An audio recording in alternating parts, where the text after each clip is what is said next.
When Godzilla 2000 was coming out around 23 years ago, this movie was hyped to hell and back.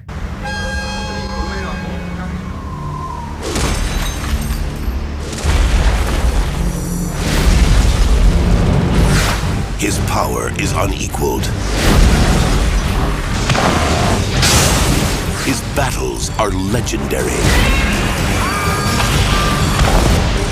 His return is near. This could be the end of civilization. Get ready I've spotted him! for the 23rd big screen appearance of the world's biggest star.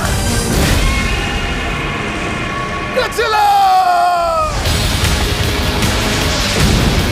From TriStar Pictures and Toho Company Limited. Catch the ultimate showdown It's an alien! where winner takes all.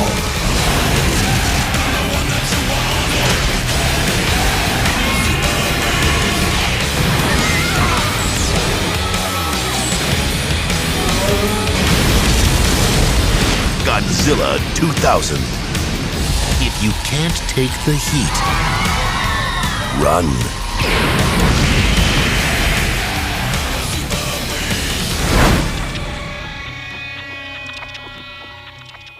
In all of the marketing, the TV spots, commercials, and trailers for the movie, they use Rob Zombie's Superbeast to promote the film, and my god, it gives me goosebumps every time I watch this trailer, as if I'm getting hyped right now, anticipating the movie's release in 2023 and beyond. For those who personally know me, I am a massive Godzilla fan. I got shirts and posters, you've probably seen the background of my videos, and I have a tattoo right here. This is my Godzilla tattoo I got back when I was 18. It's his head from Godzilla Final Wars, the 2004 design, which comes from my favorite Godzilla movie of all time. But there's something special about Godzilla 2000.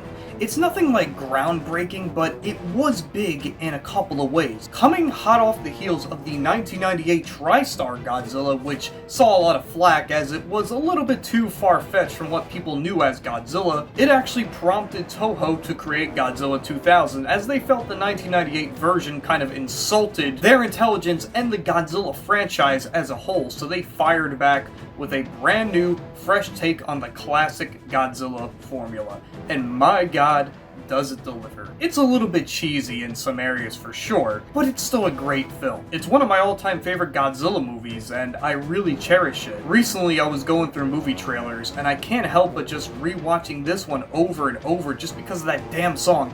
I love metal rock music, especially Rob Zombie's Superbeast being one of my favorite songs from him. So to hear that involved with something else I love, Godzilla, and it's part of one of my favorite Godzilla movies of all time, oh fuck yeah, I love that shit. This was the old Godzilla people were hoping the 1998 version was. It was Godzilla going on a rampage, and on top of that, fighting a new foe.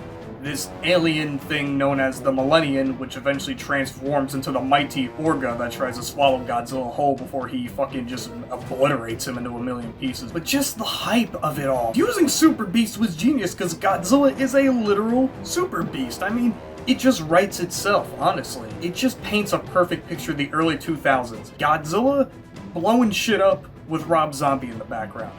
How can you not love that? There weren't too many thoughts I really had to share here. I just wanted to express how much hype this movie had because of all those little adverts that they put on TV and whatnot. Ready to crumble!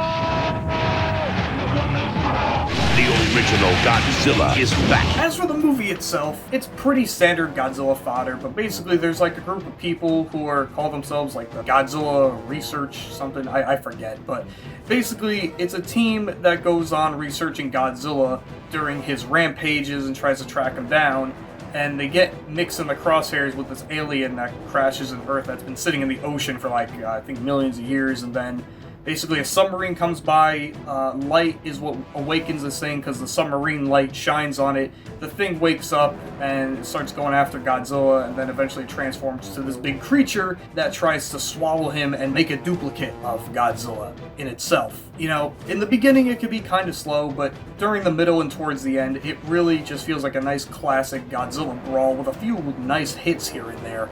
And of course the classic ending. Godzilla defeats his foe, And he doesn't go away peacefully. He continues his rampage. This wouldn't be the last of Godzilla. Now, truth be told, this Godzilla 2000 was originally supposed to have a full-on American-made sequel called Godzilla Reborn, which never came to fruition. You see, TriStar, the ones who made the failed '98 Godzilla, actually did the Americanized version of this movie. You see, Godzilla 2000 originally came out in 1999 in Japan as Godzilla 2000 Millennium. Well, TriStar was tasked with making the Americanized version, the dub, editing, everything, and it actually went over well, and Toho greenlit a secondary movie to accompany it by TriStar, but it just didn't, the plans kind of just fell through. It didn't end up happening. But man, I'll tell you, if you ever wanted to reminisce about the early 2000s, and especially the year 2000, Godzilla 2000, the hype surrounding it, and the movie overall is the absolute best piece of media for you to dig into. With that said, I'll see y'all in hell, Godzilla 2000 Slayers. The original Godzilla is back in the hottest movie of the year. Godzilla 2000, rated PG, opens everywhere Friday.